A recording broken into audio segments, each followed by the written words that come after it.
Sikia kwa makini habari ya tarumbeta 7 alizoonyeshwa Yohana zilipokuwa zikipigwa na malaika. Tarumbeta ya kwanza ilipopigwa kukawa na mvua na moto, na ya pili kukawa na mlima uwakao moto. Tarumbeta ya tatu ilipopigwa nyota kubwa ikaanguka, ya 4 na ya 5 jua mwezi vikatiwa giza.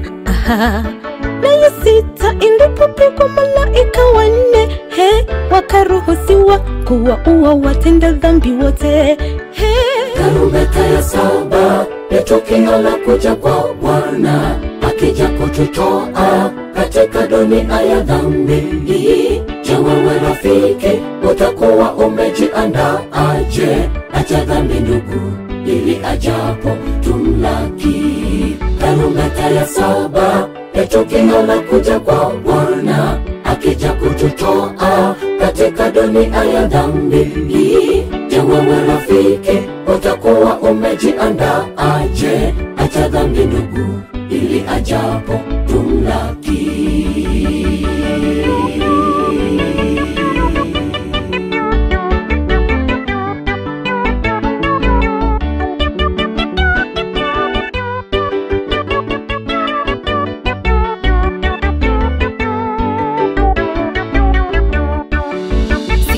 Nikueleze maana ya tarumbeta hizo. Tarumbeta ya kwanza huwakilisha hukumu kwa Yerusalemu. Tarumbeta ya pili huonesha anguko la himaya ya Rumi, na ya 3 hali ya kanisa zama za kati. Tarumbeta ya 4 na ya 5 jua mwezi kutiwa giza, huonesha neno lake Mungu kupuuzwa kabisa.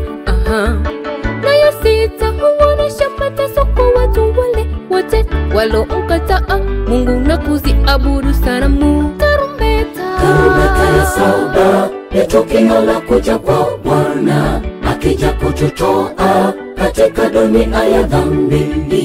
Je, wewe rafiki utakuwa umejiandaa aje? Acha dhambi ndugu, ili ajapo tumlaki. Tarumbeta ya 7 ni tukio la kuja kwa Bwana, akija kututoa katika dunia ya dhambi.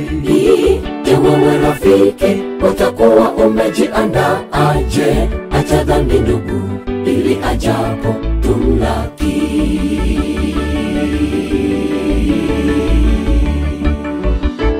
Tarumbeta,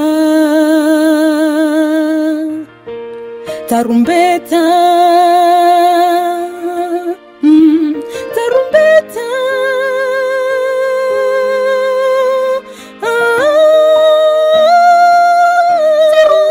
Tarumbeta ya 7 ni tukio la kuja kwa Bwana, akija kututoa katika dunia ya dhambi. Je, wewe rafiki utakuwa umejiandaa aje? Acha dhambi ndugu, ili ajapo tumlaki.